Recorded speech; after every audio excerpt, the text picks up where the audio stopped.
Welcome back to another episode of Excuse My Grandma. It's Kim and my co-host, Grandma Gail. Grandma, do you know what episode number this is?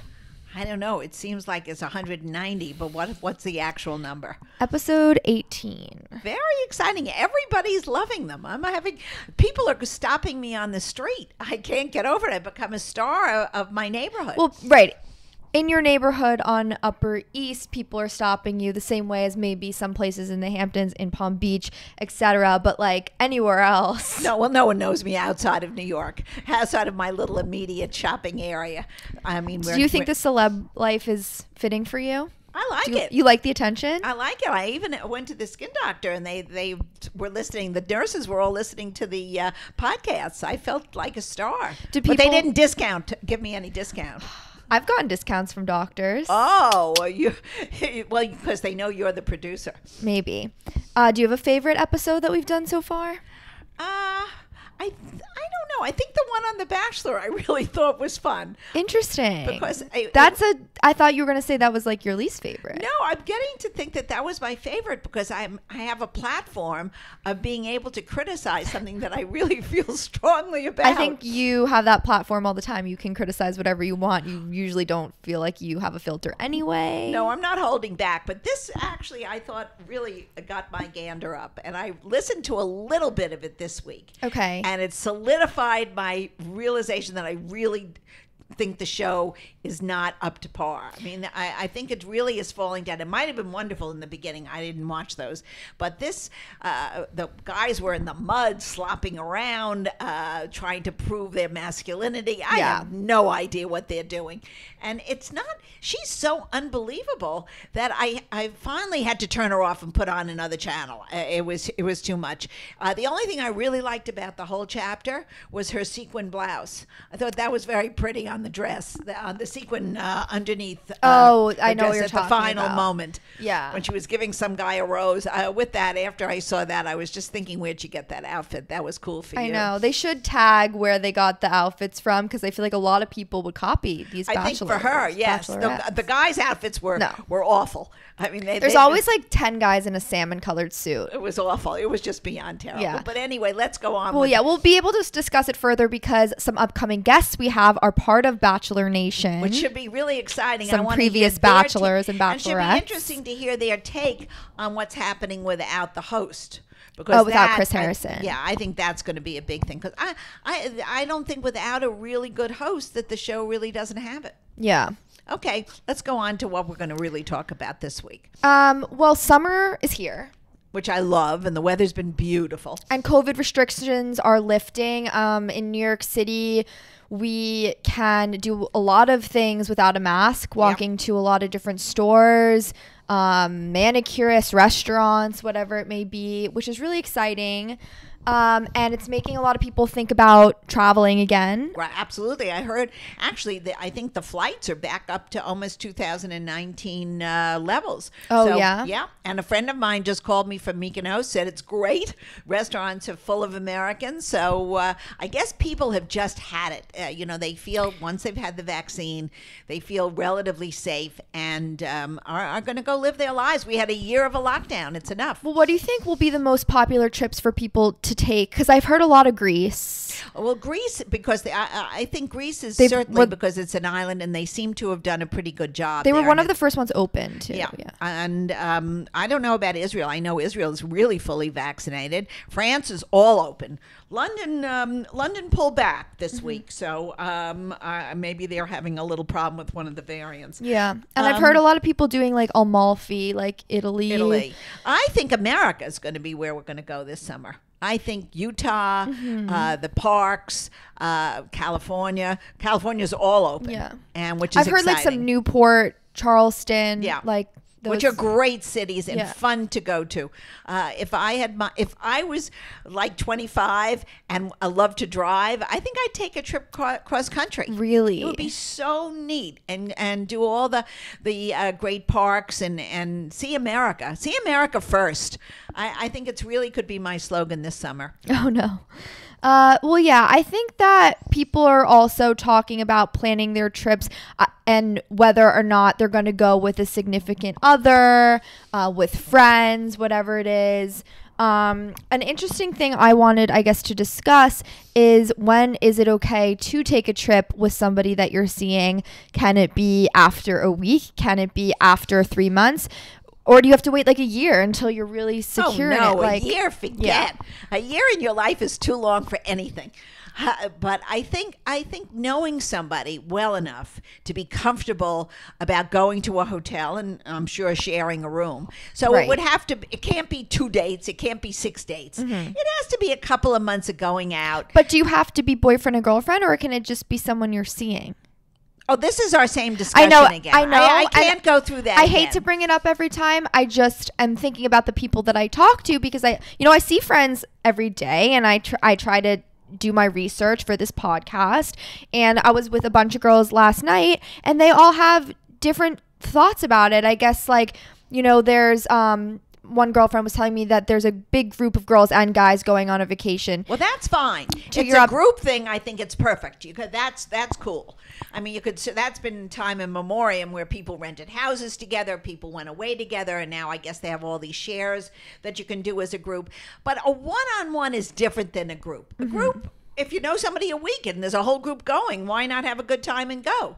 I mean, you're not little kids anymore. You're not teenagers, and you all certainly practice safe sex. So that's not the point when you're on a group trip.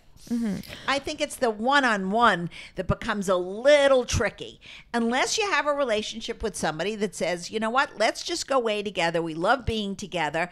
We're not serious yet, but let's have a good time.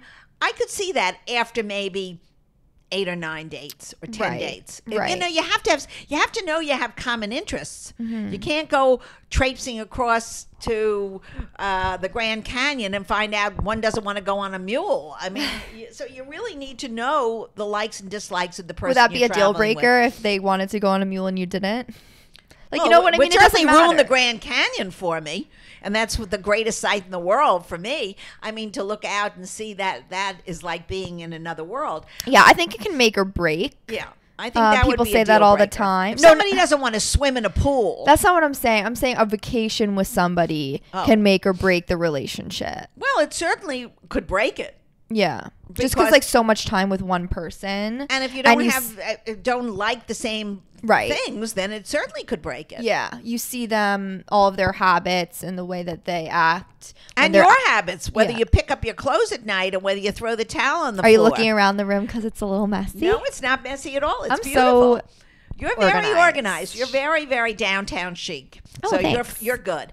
But I'm saying when you're going into especially if you're sharing a room, naturally, if you have your own rooms and that's the kind of situation, that's different. Yeah. But if you're Well, I don't sharing think you would do rooms- that with. No, I think you probably would share it, and so that you have to respect each other's bathroom habits, Yeah. eating habits. So this is funny. So I was with people last night, and this girl was telling this story about a friend of hers who was dating a guy from a very rich family in New York, and they were only dating for 2 or 3 months, and he was like, let's hop on the PJ and go down to the Bahamas with my entire family. And she went, private jet. Okay, all right. Okay. And the brother of the guy also did it, and with someone they were only dating for a certain amount of time, and then they ended things like really quickly after.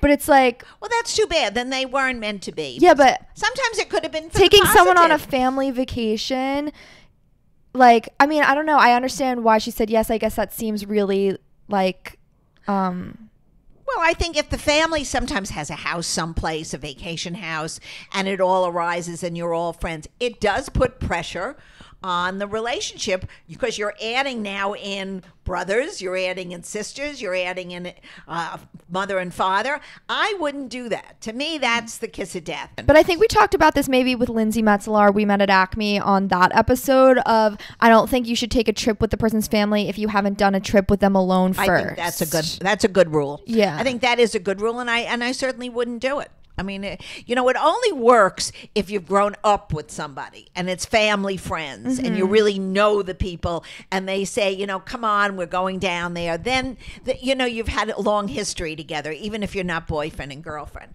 But when you're just going out a few times and then you put in all these other ingredients, it's a recipe for disaster. Yeah. Okay, so let's say boyfriend and girlfriend or girlfriend, boyfriend, you and your partner are trying to plan a trip. And one person, maybe I've heard this from a lot of friends, like their partner's financial situation is different than their own and they just either like can't agree on a trip or one person just doesn't want to take a trip at all. And it's like, well, I want to do something together. I want to go someplace. Like, what do you do in that situation? Well, I think that's very common. Yeah. And I think that's something you have to be considerate of. If somebody cannot afford the same kind of trip that you would like to go on, then you have to change the location and go where the person, your partner, feels comfortable going. You don't necessarily have to have a great trip someplace that's expensive. You could go to one of the local shore areas and maybe go to a cute little motel in that area or a bungalow or go into a timeshare house with other people so it cuts the cost down. What's the thing they call now? Airbnb. Yeah, I mean, they're all accommodations. If you like someone enough, you shouldn't put pressure on them to do something that is out of their comfort zone. Yeah. Comfort zone is very important. And if it's like somebody who is like, I just can't do it and I need to go on a really fancy vacation, then it's like you're probably not dating the right person. Exactly. Then you're not going out with the right person. Yeah. Then you have to just, say goodbye because everybody has to respect the other person's financial situation, work schedule. Or what if, tell me if this is bad, but it's like, okay, my partner doesn't want to take a trip, like I'll do one with my friends instead. Like that's fine, right? Well, I think it's only fine if he's tied up in business. If he's not tied up with something or she's not tied up with something that she's doing for her career and he's just going to sit home alone, then no, I don't think it's acceptable. When you're in your 20s and 30s, you should be doing things as a couple if you're in a relationship. If you're not in a relationship, then you can do whatever you want. See, there are all kinds of stages, to be. But I think you have to, first, you have to be loyal to your partner. And then if your partner says, you know what, I'm so tied up with work for the next 10 days, you know what, why don't you do something with some friends? Yeah. I wouldn't mind at all. And I'm just wondering, though, I don't know if that's necessarily fair. So you can never just take a trip with your friends if your partner's not tied up? Because, like, oh, yes, I think you can, but it has to be a first of all, you I do it all the time. But I do it just once a year with a group of girls. We go on an art trip. Yeah. We love it. We have a great relationship. Don't forget, these are women who have been with them for a long time. We've been with our partners for at least 40 to 55 years. Yeah. And you're like, let's extend the trip a little. Let's make it a month. Well, at that point, we're all looking to extend the trip. Right. But the truth is, we did a trip 2 years ago to Milan and Rome right before COVID. Mm-hmm. And we didn't know COVID was right where we were. And it really, when we look back on it, I was actually talking to some of the girls yesterday who were on the trip with me. And we were walking around Rome and Milan like nothing was happening. Yeah, well, we didn't know. And we didn't know. So we were all very lucky because we're all on an age and that nobody got sick was terrific. But I think that's a different stage in your life. We're not talking about young people. We're not talking about millennials. We're not talking about people in their 30s who are starting out in life. Then if you're starting out, you should have some desire to do it with the people you're going with and your boyfriend or girlfriend or whatever. Mm-hmm. Yeah, I think that I'm just trying to think because like I was going to maybe do a trip this summer with some of my girlfriends that I met down in Palm Beach and some of them are in relationships. So but I don't think any of them are really in serious. Yes. Oh, they are? Yeah. Well, one lives with her boyfriend. Well, but her boyfriend works all the time. Yeah. I know that young girl. She's lovely. He's very, very busy with his job, and he probably says, "Please go for 2 weeks." He works 24/7. Mm-hmm. That's the situation I'm saying. Yeah. If you have a situation where either the woman or the man is constantly working, I mean, many young lawyers starting today work till 10 o'clock, 11 o'clock. They have no life. So I think for those people who are partnering with them, yes, you can take a break. Right. Do you believe in taking, like, when you're taking a girls trip, like, you know, the idea of like a singles trip versus just like a trip with your friends. I'm talking this out as I'm thinking about it, but like, you know, I think some trips the goal is like to be single and party, and like maybe that trip is more like a Mykonos, Ibiza, Vegas. More like the Housewives. Housewives, The Hangover. Exactly, Hangover. You know what, Kimmy? That, to me, that's fine. I also think that's very college. But that also has to be pretty much only single people doing that. Like, I wouldn't want to be the girl with a boyfriend on that trip. No, you could. No, absolutely not. You have to, because then that would get back to him and he would be hurt, or she would be hurt. That I agree with you on. But I also think you have to realize. Oh, let's be clear. No. I would do it. My boyfriend never would be allowed to. I'm allowed to do that kind of thing. Yeah, well, you know what? That's a dual standard. You can do, girls, do anything you want to do. You can get away with it. Guys, keep it in your pants. Well, that's for sure. That's for sure. And the girls shouldn't get away with it either. No, I know, I'm joking. So I was trying to think about like good trips to recommend to people. What were some family trips we've taken together that we enjoyed? Oh, I think, well, I loved going to Israel and Rome. We got dressed up in all kinds of costumes outside the Coliseum. We had a hoot. We loved. It was kind of a weird trip to do together. No, Israel and Rome were so easy. The flights were easy. It wasn't that it was the. That's, I think, how we got to Rome, and it was also in the middle of the winter. The most wonderful trip that I can recommend to anybody is going, but I wouldn't do it right now. Is Morocco. I know, I want to. It's terrific. It's a terrific, such a different culture, and the food is so wonderful. People are so nice. I'm not sure I'd go anywhere like that right now till we're all vaccinated. I think I would stay pretty much in a safe area. Yeah. And I seriously think that the local things are great. New Jersey is great. There are lots of shores out there that are beautiful. But I'm trying to think like any trips we've gone like with funny stories we could tell. Many years ago. This is, oh my gosh, we're dating ourselves. What year? Probably in the early 70s. They didn't have chairs at a very exclusive club in the south of France. You used to lie on mats. And you used to have to rent the mats for $60, which was 60 euros, which is in those days was probably $100 now. But whatever it was ridiculous. And we'd all lie around this beautiful pool area on these mats. And we'd read under an umbrella, and you'd have a drink and whatever. I was in my 40s. I loved a glass of wine, and we would have a champagne cocktail at 4 or 5 o'clock. And for some reason, you were assigned a certain area. And one area, this gentleman who happened to be somebody very famous today, I'm not going to even discuss who it is, they were so close to us. Wait, I didn't even know that. Oh, yeah. No, he was a big We'll talk about it offline. We'll talk about it afterwards. But anyway, he and his friend and the two wives were sitting literally on top of us. And every time we'd have a conversation, my other friend and I, he would be sitting right there listening. And finally, I couldn't take it. I think about the third day in, I said, not so close. And the people we were with just cracked up. They couldn't get over it. And now, like, anytime we're in a space where someone's, like, in our area, we'll be like, not so close. And it was the time and the place. You had to be. It was one of those things you had to be. Yeah, so funny. But I think if I'd recommend a short weekend now, I would go out to the Hamptons and go out to Montauk. See if you could get into one of the little places out there. It's great water sports and fun restaurants for young people. What do you say to people who are like, the Hamptons is bougie and not my scene? Well, then, all right. So that's not so terrible. I used to think the same thing. What about going to Brewster or upstate But what New do you think York? people who say that like mean it, or it's like I think some people don't want to deal with the traffic. I think traffic and restaurants getting in places, it is expensive, like most things. Yeah, I think, well, unfortunately, everything is expensive today. Except for a barbecue in your own backyard.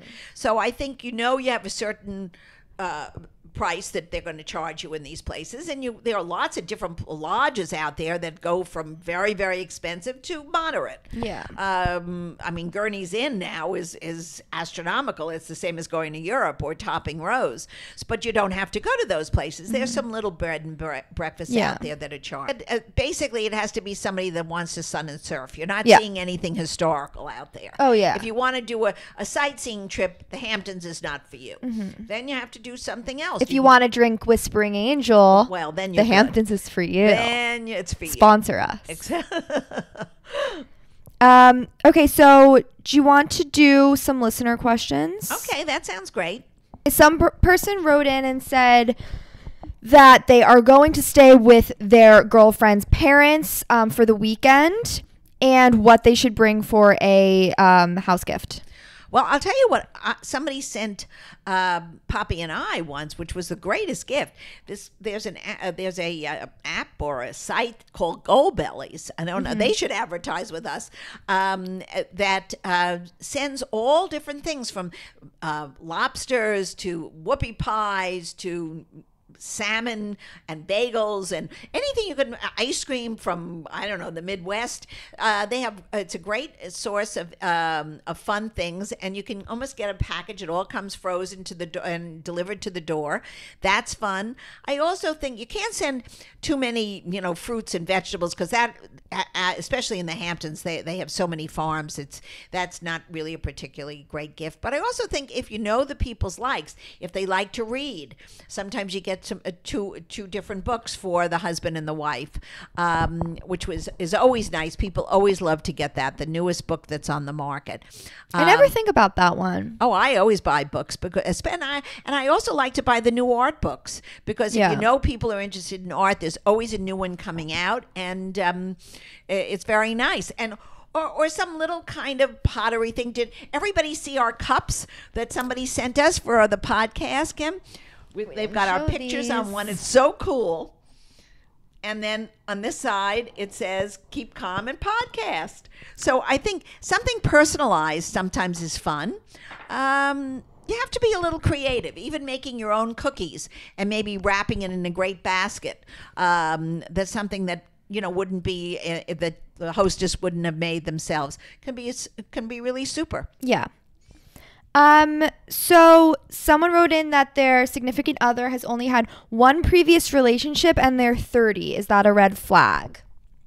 I also want to ask, it's a similar question because a friend asked me, they're seeing someone who's 26 who have never had a boyfriend or a girlfriend. So in either situation, if you're 30 and only had one, if you're 26 and had none, is that a red flag? I don't know if it's a red flag, because maybe he was a little immature growing up, in his early 20s. It's a little strange because usually somebody does have a couple of friends or relationships. Doesn't have to be relationships going out in college. But you know what? In this world, people are, everybody wants to do their own thing. Some people are not into relationships. They're really into perhaps their careers or finding themselves. Yeah. But how can they be a good partner if they haven't had those experiences? Because you live and you learn. So if they're going to be if you're going to be their first girlfriend, there's a lot. Their last. Yeah, I'm just saying, I think there's a lot that they haven't encountered before, having never been in a relationship, that you might have to kind of, put the training wheels on.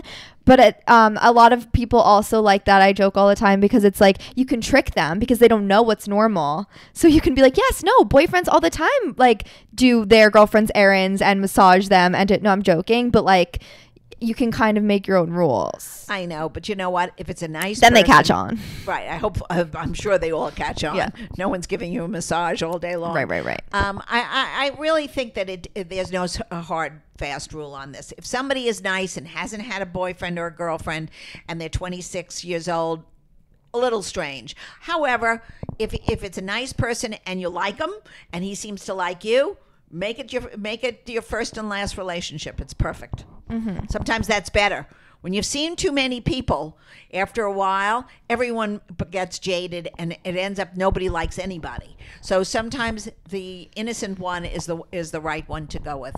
That used to be our motto. We didn't know from having a million dates. We would that's so interesting. Yours, it was probably better to be innocent than to be experienced, but now it's better to be experienced than to be innocent. Yeah, well, it's a different time. Yeah, it's a different time. Okay, two more. One person wrote in, how do you feel, this is mostly for you, Gail, about taking a man's last name when you get married, or can he take yours? Well, I can't discuss what's being done today. In my generation, we took the man's name. Did you know anyone who did differently? No. Yeah. No. But I should honestly say, even like if they were a doctor or if they were a doctor or a lawyer, they generally took their husband's name, but in practice, then they used their maiden name. Mm-hmm. They did not, go under their married name. But when they were out with company or where they were entertaining themselves, they would always say Mr. and Mrs. So-and-so. Mm-hmm. Well, it's just easier. I was listening to actually a different podcast the other day, and the girl was saying, like, when you're making hotel reservations, when you're like doing anything, you don't even think about like how easy it is to have the same last name, whether it's the man or the woman's, versus like different ones. Even like, when you call and say, try to change like a flight for your husband, they'll like question it more versus being like, well, I'm Mrs. Smith. So, Well, I think though that's probably true. Yeah. The less information that's out there, the less confusing there is. I think that's the bottom line. But I think that's very individual. And I think women who have big careers today are definitely not going to take their husband's last name usually. But that's very, that's up to them. Mm-hmm. Yeah, I feel like I'm old fashioned. I would take it. But I guess you never know. Like, let's say you're trying to think, Angelina Jolie. She's not going to be Angelina Pitt. Well, I think in the media, the media world is different. Yeah, it's different. But if we could talk about Michelle Obama, took Barack Obama's name. She certainly was an intelligent woman in her own right.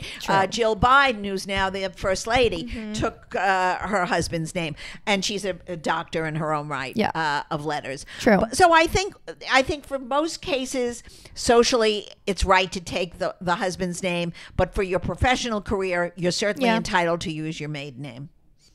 Or can he take her name? I've never known anybody. That's happening a lot. Oh, really? Okay. Well, that's a new generation. Totally. Well, maybe if her name has got more clout, that's a good thing. Yeah, true. Okay, lastly, how do you give a friend good relationship advice without giving too much of your opinion? Meaning, let's say you hate their boyfriend, but obviously you're not going to keep it to yourself. But can you give a friend relationship advice? No. It won't be your friend anymore. I think you can generalize and talk about some generalities about what you think is good for dating. But once you get personal, and if it doesn't work out for her, or if it works against her relationship with her then partner or his partner, I think you're looking for trouble, and they'll always take the partner's side, and the friendship will probably end. I give relationship advice all the time. Well, I mean, I am in a situation, not to toot my own horn, but I have a dating podcast called Excuse My Grandma. That's true. And a lot of my friends, for some reason, think that I am a relationship expert. Think you're a psychologist. Yes. I think, honestly, it's because I talk about it a lot. I talk to other people about relationships a lot. So I do, I guess, have more data than others on it, and I'm opinionated, so I give my opinion a lot to my friends. I will never be like, your boyfriend sucks, but like, if someone's coming to me being like, what do I do? Like, I'm gonna tell them what I think they should do. Well, that's all right, but I think you got to be very careful. There's a fine line to be drawn. If somebody is in a relationship, a serious relationship, you could say something, but not to criticize the boyfriend, or vice versa, or the girlfriend. For my friends who are in long-term relationships, I tread super light. Good. If it's like a friend who's like, I hooked up with this guy twice and now he's ghosting me, like, I don't care. I'm gonna, you know what I mean? Exactly. Then give your opinion. Okay, and now for our 50s movie of the week, we wanted to do one related to travel. Three Coins in the Fountain. That was a classic movie about three women looking for love and going to Rome, tossing their coins in the fountain and seeing what it would bring them. It's so magical. Rome is, of course, the most perfect city anyway for love, but it is a wonderful movie done just in a 50s style where everybody ends up with the right person. So it's a treat to watch.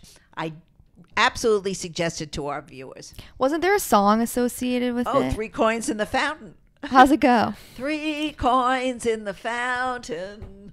Which Beautiful. one? I don't think Hollywood's coming to hear my You never know. You never know who's listening. I doubt that. They won't like this on my podcast, fans.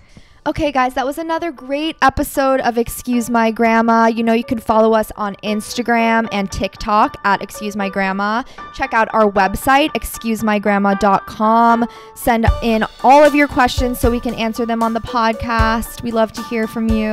Okay, bye, Kimmy. Have a good weekend.